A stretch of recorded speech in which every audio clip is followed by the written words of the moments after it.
samudera naik kapal selam, udaranya panas dan juga terasa lembab. Kalau saya memberikan salam, jangan lupa para hadirin menjawab salam. Assalamualaikum warahmatullahi wabarakatuh. Bagaimana kabarnya hari ini? Kembali bersama saya, Anucha Wafda Azula, akan membawakan kisah inspiratif mengenai Nabi Ibrahim alaihissalam.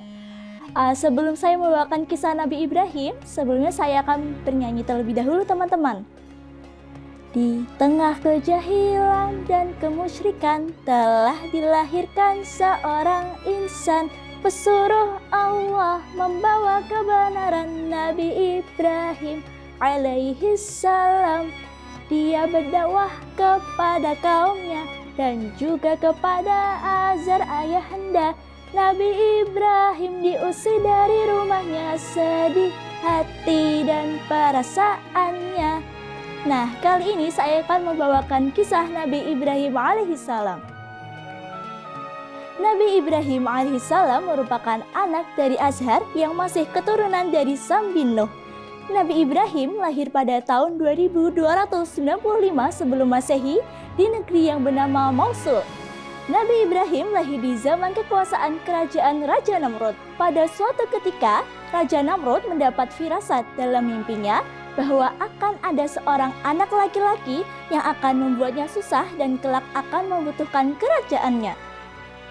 Raja Namrud segera menurunkan perintah untuk membunuh setiap anak laki-laki yang ada di Babilonia. Hai para prajurit, bunuhlah semua bayi anak laki-laki yang ada di negeri ini.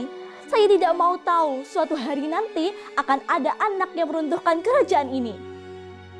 Anak yang dimaksudkan dalam kisah tersebut adalah Nabi Ibrahim alaihissalam.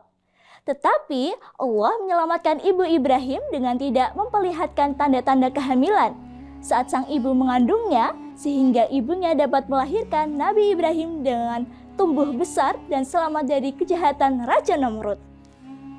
Pada suatu hari, Nabi Ibrahim bertanya mengenai patung yang dibuat oleh ayahanda. Ibrahim bertanya, "Patung apakah ini wahai ayahku?" Kedua telinganya besar, lebih besar dari telinga kita. Ayahnya menjawab, "Itu adalah Marduk, Tuhan dari para Tuhan wahai anakku."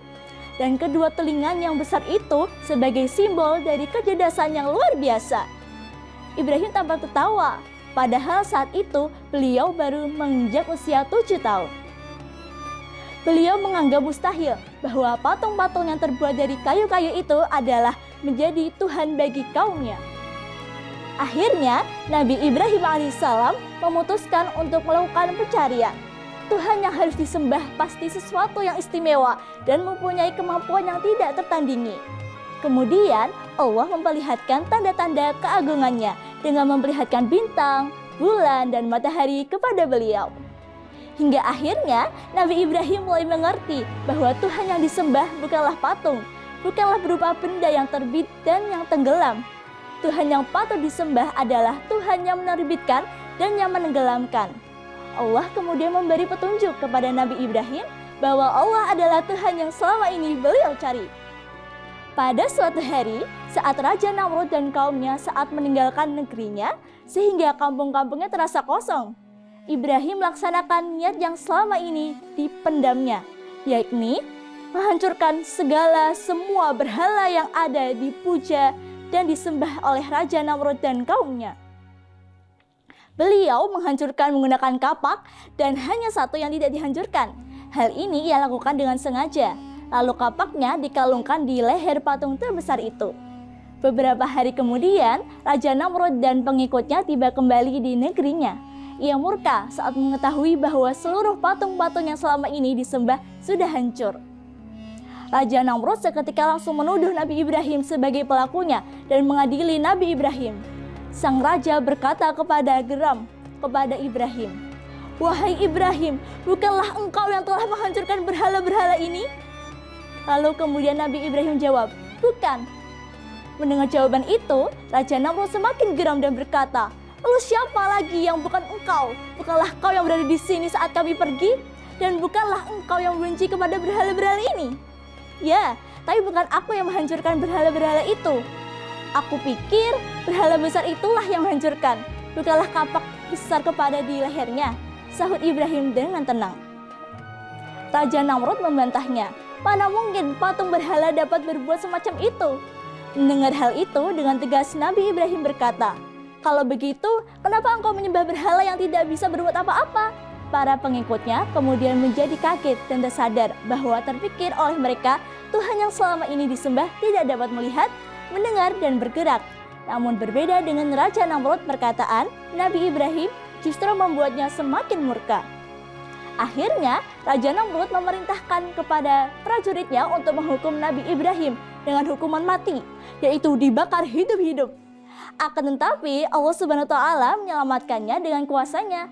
Saat api telah padam, Raja Namrud terkejut dengan ternyata Nabi Ibrahim tiba-tiba berjalan keluar dari puing-puing pembakaran dengan selamat tanpa terluka sedikit pun.